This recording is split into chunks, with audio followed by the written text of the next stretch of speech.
अहो, दुपारच्या जेवणाचं काय? अगं हो, आधी सकाळचा नाश्ता तर पोटात जाऊ दे, मग बघू दुपारचं. नाहीतर काय. अहो तसं नाही, तयारीला वेळ लागतो ना, म्हणून विचारलं. एक काम कर, शिमला मिरची बनव. ठीक आहे. आई भाकरी खाणार की चपाती? कालच चपाती खाली ना, आज भाकरी बनव. बाबा तुमच्यासाठी? माझ्यासाठी बाळा, जे काय असेल ते. ठीक आहे बाबा.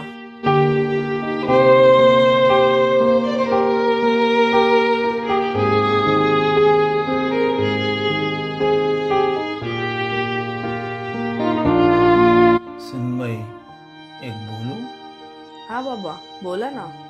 तू नेहमी सगळ्यांच्या आवडीचं जेवण बनवतेस, कधीतरी तुझ्या आवडीचंही बनव. बाबा, सगळ्यांची आवड जपता जपता माझ्या स्वतःची आवड कधी विसरले हे कळालंच नाही.